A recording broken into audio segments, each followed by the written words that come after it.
እንዴት ናችሁ? በትላንቱ ቪዲዮ አንዳንድ ሰዎች እንዴት እንደዚህ ምናምን ያለ ሰው አለና እኔ እኮ ማለት አብይን ለመደገፍ እኮ የሰው ፈቃድ እኮ አልጠይቅም። መጀመሪያ ስቃወምም የሰው ሰው ስለተቃወመ ወይ ሰው እንትን ስላለ አልነበረም እና መብቴ ነው ማለት መብቴን ደግሞ አውቃለሁ። ሲጀመር እኔ አብይን ለመደገፍ ያነሳሳኝ አንድ ነገር ምን እንደሆነ እንነጋገር ከተባለ ማለት ነው። የኢትዮጵያ ሕዝብ ግን እንደ ሕዝብ ያለብን ችግር አለ። እኔም አንዱ አካል ነኝ። እንደ ሕዝብ ያለብን ችግር ምንድነው? የገባኝ ማለት ነው። የገባኝ ምንድነው? ብቻ ለብቻ ነገሮችን ማየት አንችልም። ይሄ ግልጽ ነው። ብቻ ለብቻ አናይም። ለምሳሌ ኮሪደር ለማድነቅ እዚህ ጋር ጦርነት አይደለም ምናምን ኮሪደሩን ለምን ለብቻ አታይም? ጦርነቱን ለብቻ ተቃውመው ግን ኮሪደሩን ደግሞ ለብቻው ያው የመጀመሪያ ሀሳቤ ማለት ነው። ሁለተኛ ከ10 ዓመት በፊት ወይ ደግሞ ከ7 ዓመት በፊት ይሄ ለውጥ አዲስ አበባ ላይ ይኖራል ወይ ብለህ ብትጠየቅ በፍጹም አታስበውም፣ አትገምትም። የመጀመሪያው ለዚህ ደግሞ ማመሳከሪያ ምንድነው? ባዶ ባንክን የተቀበለው ወያኔ ዘርፎ ነው የሄደው፣ ምንም ነገር የለውም፣ መንግስት ምንም የለውም ምናምን ስንል ነበር። ግን ከየት እንደመጣ ባልታወቀ ነገር ከኛ ከግብሩም ሊሆን ይችላል፣ ከተለያየ ገቢ ሊሆን ይችላል። አዲስ አበባ አሁን አምሮባታል፣ የማይዋሽ የማይካድ ሀቅ ነው። ከዛ ልክ አዲስ አበባ ደግሞ ስትዋብ ምን መጣ? ተሽጧል። ምኑን የተሸጠው? እስቲ ለመሸጡ ማረጋገጫ ወፍ የለም። ማንም ምንም አይነት ማረጋገጫ የለውም። የመቃወም አባዜ የሚወልደው ሀሳብ ነው። ተሽጧል ምናምን የሚለው ነገር ማለት ነው። ሌላኛው እንዲህ ተራ ራሱ ማለት ከአብይም ሆነ ከመንግስት ምናምን ውጪ እንውጣና ማለት ነው። አሁን እኔ በግል ምናምን አብዲ እንደዚህ የሆነ ነገር አምሮበታል ወይ የሆነ ነገር ቢባል ማለት ነው አንዱ ይነሳና ምን እንደሚል ልንገራችሁ። ምን ዋጋ አለው? እሱ እኮ እንደዚህ ወይ ቁርአን አይቀራም ወይ መስጊድ የተወራው ስለ ቁርአን ሳይሆን ስለ መስጊድ ሳይሆን ራሱ አምሮበታል ስለታ አይ ምን ዋጋ አለው? እሱ ካልቀረ ካልሰገደ ምን ያደርጋል? የሆነ ነገር ከሌ እንደዚህ ሰክሰስ ሆነ ምናምን ነገር ከሌ እኮ እንዲህ በስራው አሪፍ ነው ምናምን ከተባለ ምን ዋጋ አለው? እሱ እኮ ሱሰኛ ነው። በቃ እንዲህ ነን በቃ። እንደ ህዝብ አንድን ነገር ብቻ ለብቻ ወይም ማድነቅ ወይ የሆነ ነገር ምናምን ከተፈጠረ ብቻ ለብቻ ማየት አንችልም። አሁን ስትቃወም አሁን ለምሳሌ መንግስት ይባላል። ሲጀመር መንግስት ለመሆን አይደል እንዴ ሰው ጫካ የሚገባው? ለምን እሱን አትቃወሙ? ማለት ምርጫ አለ፣ ሀገሪቷ ላይ ምርጫ አለ፣ በምርጫ አሸንፍ ታገል ምናምን የሚለው የለም። ያንን ጫካ የገባ አካል ወይ ትደግፈዋለህ ወይ ዝም ትለዋለህ። ወይ ከቻልክ ትደግፈዋለህ፣ የምትደግፍበት መንገድ ካለ የምትደግፍበት ካፒታል ካለ ምናምን ትደግፈዋለህ። ካልሆነ ደግሞ አትቃወሙም፣ ምን አትለውም፣ ዝም ትለዋለህ። ከዛስ መንግስት ላይ ሲሆን ግን መንግስት ጨረሰን፣ እንደዚህ ያደረገን መጀመሪያ አብይን እንደዛ ብሎ ህዝቡ የተቀበለው ስለ አብይ ምንም ማውቀው አይደለም። አብይን ማንም የሚያውቀውም ነበር። ግን ወያኔን ለመቃወም ወይም ደግሞ ወያኔ እንዲያበቃለት ብቸኛው አማራጩ ምንድን ነበረ? መደገፍ ነበረ። ስለዚህ ደገፈ። ስለዚህ እኛ እንደ ባህል የያዝነው አንድ ነገር አለ። ምንድነው? አንዱን ለመውደድ አንዱን መጥላት አለብን።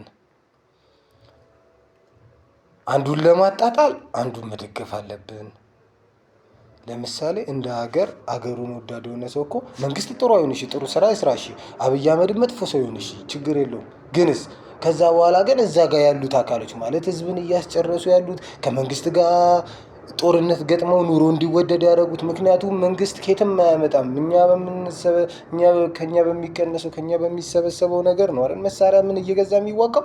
ከዛ ኑሮ እኛ ላይ ይወደድብናል። ከዛስ ገበሬው አያርስም፣ ምግብ ይወደዳል። የታረሰችዋ ስትመጣ በውድ ነው የምትመጣው። ከዛስ መንገድ የለም፣ ትራንስፖርት ይወደዳል። ሪስክ ወስደው ነው ትራንስፖርቶች የሚያሸጋግሩት ከአንዱ ሀገር ወደ አንዱ ሀገር፣ ከአንዱ ክልል ወደ አንዱ ክልል። የሚያሸጋግሩት። ከዛ ያ ነገር የኑሮ ውድነትን እየወለደው ከዛ ቁጭ ብሎ በአብይ ነው እንጂ የሚያሳብበው እኔ ልጀምረው የሚል የለም። እኔ ልጀምረው እስቲ ለምሳሌ ማለት ነው ወደ አዲስ አበባ ማንም ይመጣል ማለት ማንም መምጣት ይችላል። አዲስ አበባ ማለት የኔ የምትባል ከተማ አይደለችም። በቃ የኢትዮጵያ ዋና ከተማ ነች። ማንም ይመጣል፣ ችግር የለውም። አንተ ሂድ እስቲ ወደ ሆነ ክልል፣ ከአዲስ አበባ ወጥተህ ወደ ሆነ ክልል፣ ወይ ከአማራ ክልል ወደ ኦሮሚያ ሂድ፣ ወይ ከኦሮሚያ ወደ አማራ ክልል፣ ወይ ከትግራይ ወደ አማራ ገባ። ለራስህ እርግጠኛ አይደለም መመለስህን ማለት ነው። ከዛ ግን አንተ ኦሮሚያን ወግነህ ትከራከራለህ፣ አማራ ክልልን ወግነህ ትከራከራለህ። ለምን እንደ ክልል እናስባለን? እንደ ሀገር እናስብ፣ እኛን ጀምር። አንተ ቁጭ በላይ እኮ ሰላም ሆኖ ገቢ ኖሮክ የሆነ ነገር ተፈጥሮልህ የሆነ ቤት ተሰጥቶ የሆነ መኪና ተሰጥቶ መኖር ነው እኮ የምትፈልገው አይደል? ይሄ ግልጽ እኮ ነው። እኔ አለፌ ለልጄ ማንም የሚል የለም፣ አፉ ላይ ግን አለ። እኔ ኃላፊነት ወስጄ ለልጄ የሆነ ሀገር አስረክበዋለሁ፣ ንጹህ ሀገር ምናምን። እንደዛ ካሰብን እኮ መጀመሪያ ልንወጣ የሚገባው እኮ ከዘረኝነት። ዘረኛ ሆኖ የወለድከው ልጅ ዘረኛ ሆኖ ያድግና ነገም እሱ ዘረኛ ልጅ ያሳድጋል። ከዛ ሀገር አይቀጥልም። በቃ ሁሌ እየተበላላን እንደዚህ። ከድሮም የመጣው ይሄ ነው፣ አሁንም የሚቀጥለው ይሄ ነው። ግን እንደ ሀገር እንቁም ስትባል ወይ ደግሞ እንደዚህ እናስመልሳለን ሲባል መጀመሪያ ሀገር ሰላም፣ አሰብ ይመልሳል፣ መጀመሪያ ሀገር የሆነ ነገር ይደረጋል፣ መጀመሪያ ሀገር ሰላም። ሀገር ሰላም እኛ እናድርገው፣ እነሱ ደግሞ ስራቸውን ይስሩ። እስቲ በዚህ እንተማመን። እኛ እስቲ የምንችለው ማለት ጦርነቱን ማስቆም የምንችል ሰዎች አለን። ለምሳሌ አማራ ክልል ያለ ሰው አማራ ክልልን እንደምንም ሰዎቹን ገፋፍቶ ለአንተ ነው የምንታገለው እያሉት ስለሆነ ለእኔ ከምትታገሉልኝ በእርቅና በሰላም ይጠናቀቅና ልጆች የሚማሩና ትውልድ ይዳንና ከዛ በኋላ አገር ይቁምና አገር ሰላም ይሁንና አገር የምትፈልገውን ነገር በጋራ እናሳካና ወደብም ከሆነ ወደቡን እናሳካና ጦርነትም ካለ በጋራ እናሸንፍና ጦርነት እኛ እርስ በራስ ከምንዋጋ የሆነ እኛን እንደ ኢትዮጵያ እንደ ሀገር የመጣብን ጦርነት ካለ በጋራ እናሸንፍና አገሪቷ ላይ ሰላም እናውረድና ከዛ በኋላ የጋራ ማለት የራሳችንን ችግር በጋራ እንፍታ የሚል አንድ አካል የለም። አማራ ክልል የታጠቀውን የሆነ አካል ይረዳዋል፣ ህዝብ ይረዳዋል። ኦሮሚያ ክልል የታጠቀውን እንደዛ፣ ትግራይም እንደዛው። እነዛ ወያኔዎቹ ከዚህ ሸሽቶ ከአዲስ አበባ ሄደው ምናምን ሲረዱ ነበር ምናምን። ከዛ በኋላ ሁሉንም ጠቅልለ ለመንግስት እንደ ችግር ሰጥተው፣ መንግስት ማለት ስንማር ህዝብ ማለት ነው። ስለዚህ እንደ ህዝብ መንግስት አልተመቸንም ከማለት ወጥተን እንደ ህዝብ እኛ ለመንግስት እንመቻለን ወይ ወደሚለው ሀሳብ ብንገባ ባይልኝ እንጂ የመንግስት ደጋፊ የመንግስት ጥቅም የማገኝ ሰው አይደለሁም።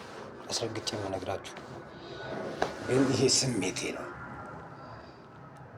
ይሄ ስሜቴ ነው። እኔ ዝም ብዬ በደቦ አልፈርድም፣ አስባለሁ እና አስቡበትና እስቲ ስህተትም ከሆነ ደግሞ ስህተቴን ንገሩኝ፣ እቀበላለሁ፣ አስተካክላለሁ። በዚህ ነው የምንጠላው የምትሉትም ሰዎች መንግስትን በዚህ ነው የምንጠላው የምትሉም ሰዎች እስቲ ንገሩ። ወይ እኔ አብሬያችሁ የእናንተን ሀሳብ ደግፌ አብሬያችሁ እጠላለሁ፣ ወይ ደግሞ ይሄ የእሱ ስህተት አይደለም ብዬ እንግባባለን። አለበለዚያ ግን አሁንም በድጋሚ የምለው አሁን ባለው የኢትዮጵያ ሁኔታ ውስጥ እኔ መንግስት ደጋፊ ነው። አመሰግናለሁ።